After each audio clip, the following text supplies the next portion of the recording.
In a crowded marketplace filled with noise, wealth, and worry, a millionaire walked swiftly, his mind heavy with the weight of his daughter's illness.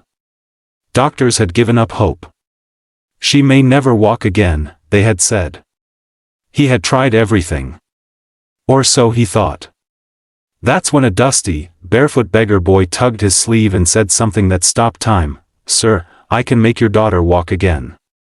At first, it sounded insane. But what unfolded next wasn't just a miracle, it was a lesson in human. Rohan Malhotra wasn't just rich, he was powerful. CEO of a billion-dollar empire, he had everything most people only dream of.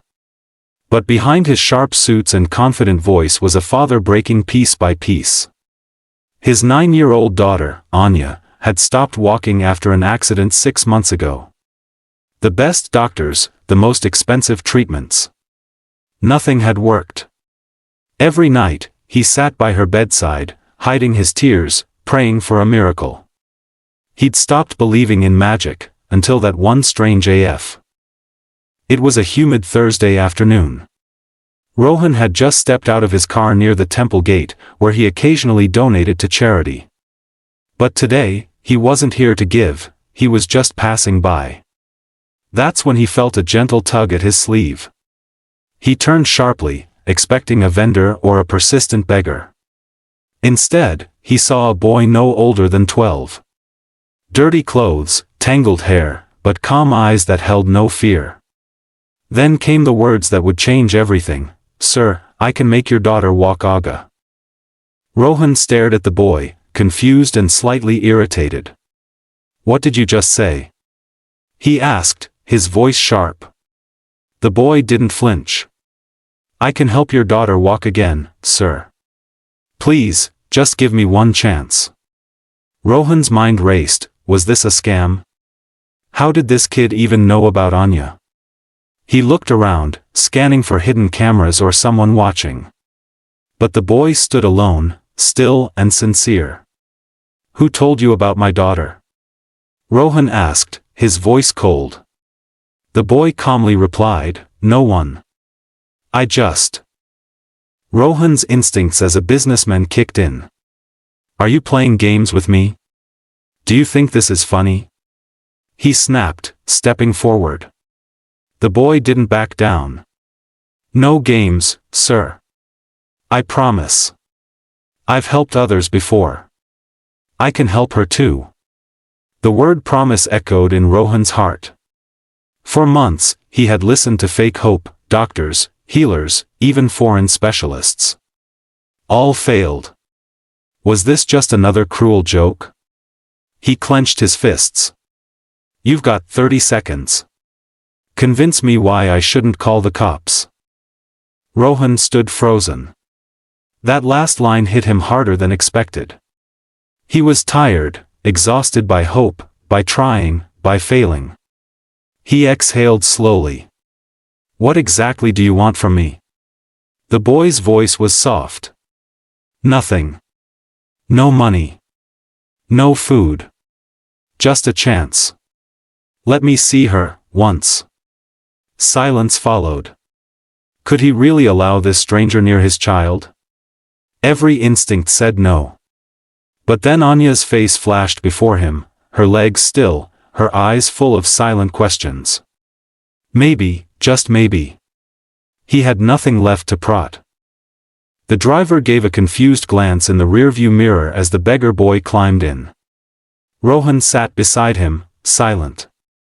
The boy kept looking out the window, not speaking a word. His presence was calm, strangely peaceful. Rohan couldn't help but study him. No phone. No bag. Just a thin cloth tied around his wrist, and a small pouch slung over his shoulder. What was in it? Herbs? Toys? Magic tricks? Rohan didn't ask. The car pulled into the driveway of a massive white bungalow. The boy's eyes widened. The boy followed Rohan up the marble steps, past a long hallway of silence. A nurse opened Anya's bedroom door. She lay there, tiny and pale, her legs covered with a light blanket, eyes glued to the ceiling. Rohan stepped aside. This is her. The boy didn't speak. He walked slowly to the edge of the bed and sat on the floor. Anya noticed him and blinked. Hi, he said gently. Hi, she whispered back. And then something strange happened, she smiled. Rohan hadn't seen that smile in weeks. 4a. Rohan stood by the door, arms crossed, watching closely. The boy didn't ask Anya questions or touch her. He simply sat there, cross-legged, humming a gentle tune. Anya listened, her breathing steady. It was the calmest Rohan had seen her in days. The boy finally spoke, I want to tell you a story. But only if you promise not to fall asleep. Anya smiled again, I promise. As he began, it wasn't just a story, it was a tale of courage, of a little bird who forgot how to fly. With every word, A. The boy's voice was soft, but full of life. Once, a bird flew higher than any other. But one day, she got hurt. Her wings didn't move anymore. Everyone said she'd never fly again. Anya's eyes were locked on him. What happened then? She whispered. The boy smiled, she met someone who believed in her. Not with medicine. Not with magic. Just with truth. And slowly, the bird began to feel her wings again. Rohan listened silently, unable to look away. This wasn't just a story. It was a message. Minutes passed like seconds. The air felt different, lighter. Anya was sitting up now, without anyone telling her to. Rohan stepped forward, concerned. She shouldn't move too much, he said, but the boy gently raised his hand. Let her be, he said softly. Anya wasn't straining. She wasn't in pain. She looked hopeful. The nurse outside peeked in, stunned. What's going on in there? She whispered. The boy reached into his small pouch and pulled out something wrapped in red cloth. It's time. The boy unwrapped the cloth slowly, revealing an old, worn-out wooden charm, roughly carved, shaped like 2 feet. My mother gave this to me, he said. She told me it holds no power, unless it's given with belief. He placed it gently in Anya's palm. You don't have to believe in magic. Just believe in yourself. Can you do that for me? Anya looked at her father, then back at the boy. I think I can, she whispered. Her fingers curled around the charm tightly. Rohan felt a lump rise in his thr. Anya closed her eyes and held the charm close to her chest. The room went quiet. Then, slowly, she moved her right leg. Just a twitch, but it was movement. Rohan gasped. Nurse! He called. But the boy shook his head. Wait. Anya opened her eyes. Did you see that? She asked, wide-eyed. Rohan knelt beside her. Yes, sweetheart. I saw. Tears welled in his eyes. The nurse stood frozen at the door. The boy stood up and whispered, that's enough for today. Then he turned to leave. Wait, Rohan. The boy paused at the doorway. My name doesn't matter, he said quietly. But her belief does. Rohan took a step forward. No, I need to know. You walked in here like a stranger and gave me something no one else could, hope. The boy smiled, eyes full of calm wisdom.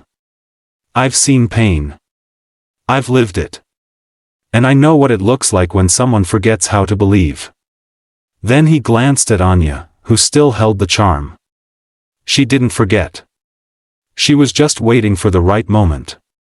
And someone to hour. That night, Rohan couldn't sleep. He sat by Anya's bed, watching her peaceful face. She had moved her leg. No doubt about it. It wasn't some coincidence or muscle twitch, it was real. But how? The boy had no tools, no education, no miracles in a bottle. Just a story, a charm, and something deeper. Rohan kept replaying the words, "Believe in yourself." He stared out the window, wondering who that boy really was, and where he came from. He made a silent vow, he would find him again, no matter what. The next morning, Rohan ordered his driver to take him back to the temple. He asked around, vendors, rickshaw drivers, shopkeepers. A skinny boy? Dirty shirt, maybe 12? Anyone seen him? Most shook their heads. Some didn't even remember him. It was like the boy had vanished. Finally, an old tea seller said, "There are many like him, sir.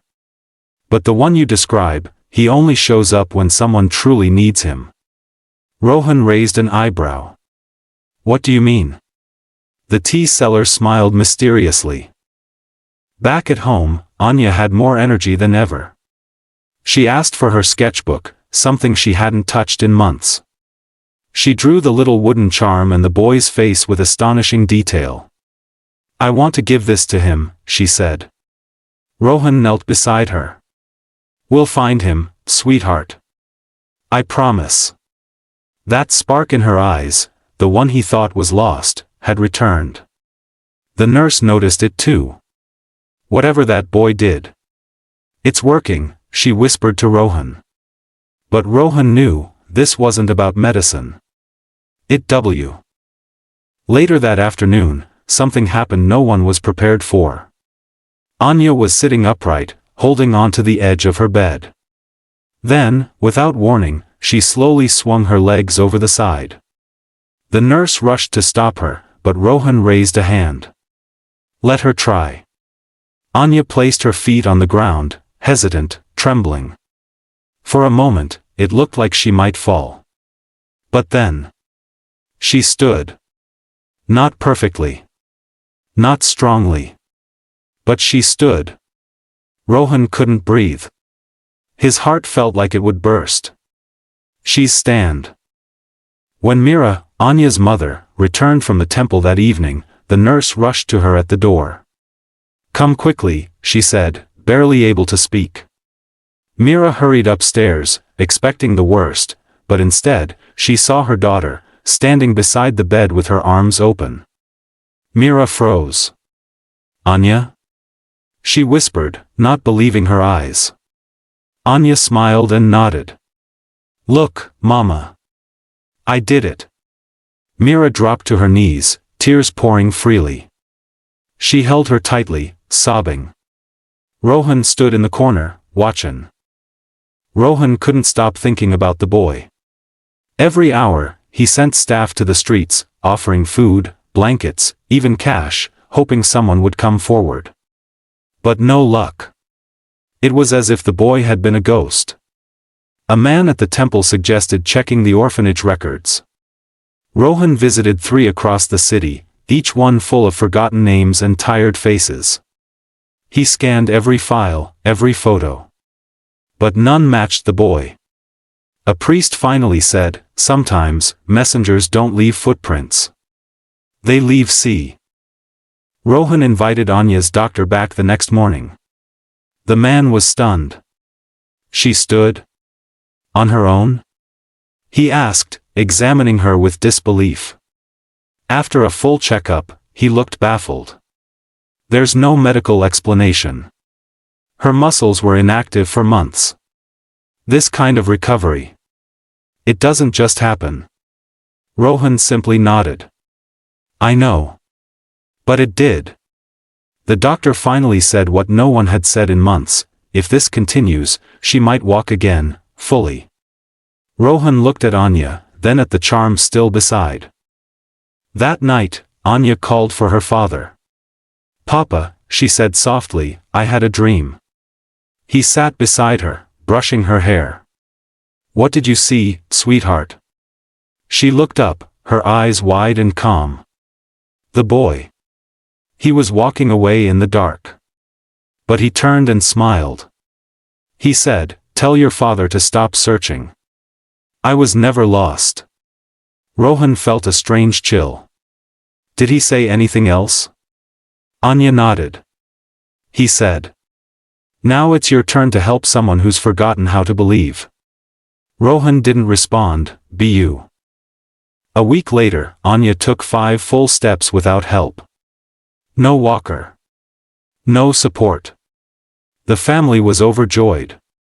But Rohan knew this journey wasn't just about healing her legs, it was about restoring something in all of them. He returned to the temple with food and blankets, sitting among the beggars instead of walking past. He listened to stories he once ignored. For the first time, he saw them, not as charity cases, but as people. A small boy nearby reminded him of him. Rohan smiled and handed the boy a. One evening, as Rohan sat quietly near the temple steps, a man in ragged clothes approached him. His face was lined with age, and a faded scar ran across his left cheek. He pointed to the sketch Rohan had placed beside him. "You're looking for the boy?" Rohan nodded slowly. The man chuckled faintly. "You're not the first." Rohan's heart skipped. "You've seen him?" The man looked into the distance. "He comes and goes. Always alone. Never asks for anything. But when he touches someone's life, they..." Back home, Anya was walking short distances with her mother holding her hand. Laughter echoed through the house again, something they hadn't heard in months. Rohan stood in the doorway just watching, overwhelmed by the transformation. Every time he saw her take a step, he felt a mix of joy and awe. But inside, a restlessness remained. He still hadn't thanked the boy properly.